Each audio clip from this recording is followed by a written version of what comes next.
Diogo, thank you for taking the time to speak to me. To put this in context, we're speaking shortly after the Leicester victory in the Cup. How important was it to put up a performance, not just for the team, but for the fans? I mean, really important. I think it was the minimal request that the fans had after a tough week and a tough result. You always have to bounce back. I mean, every time you don't win at this club, the best answer you can give is win the next game. And I think we did it in a good way. A lot of goals. I think the fans couldn't ask for more. I think that was the key, in a good way. Scoring 5 is always going to appease the fans in many ways. Yeah, exactly. And I think it was a bit of relief, not just for the fans, but also for the players as well, to materialize a little bit more the chances that we've been creating. I think we've been creating enough to win games. The biggest difference so far is that the ball was not going into the net, and in this game we went 5 times, which is the best that we could have asked. Let's rewind the clock 48 hours before the news breaking about Erik ten Hag having left the club. How did the players find out? How was it broken, the news, to you? Obviously, we got informed by our sporting director directly as soon as we knew. But obviously, it's a sad moment. It's a sad day for everyone.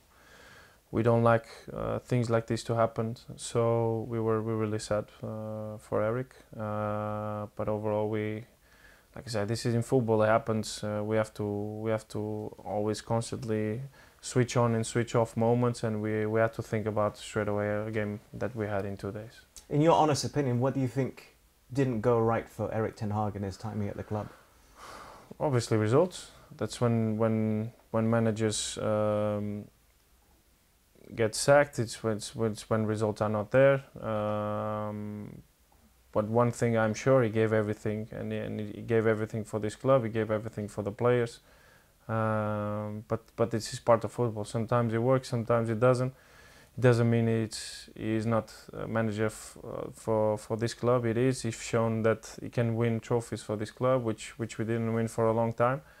But I would describe it as football. Sometimes it works, sometimes it doesn't. And when you don't get results, unfortunately, it's more common when it happens. But like I said, big respect for what he did with us, and I'm sure that he will find a really good club for him where he can be successful. Did you have a chance to say goodbye to him personally?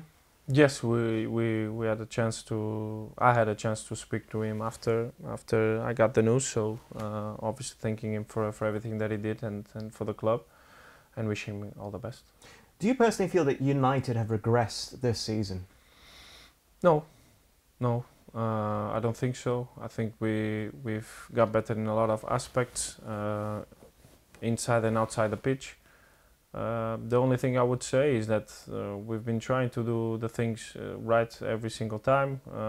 We have good people inside the club, good players with good characters that want to get better every day.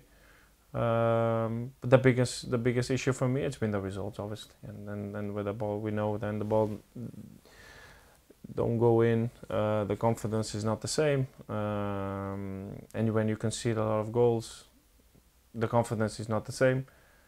So I would say that we have to find that balance of being able to score more and concede less. Well, for the game against Leicester at least, Ruud van Nistelrooy, club icon, a brilliant goal scorer himself.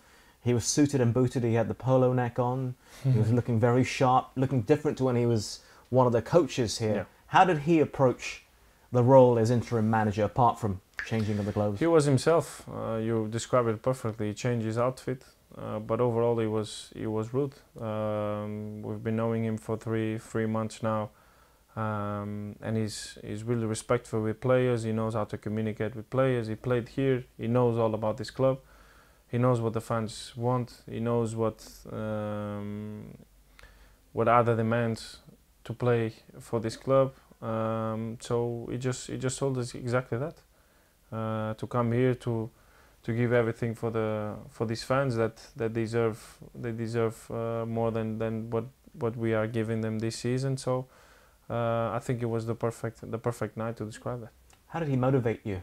How did he motivate the team, the squad, to get the 5 goals yesterday? I don't want to give too too much inside information, but he did something that he did a couple weeks ago, but he tried to emphasize even more, which he showed us a video of the fans singing a song that they usually sing, where they say that they've seen it all, we won the lot, we're Man United and we're never going to stop. And he put a lot of meaning to these words, and that's what we tried, at least put in the back of our heads, go into the warm-up with that feeling of that we need to show them that even though they've seen everything, they want more, and they still want to do good for the club, and hopefully we did.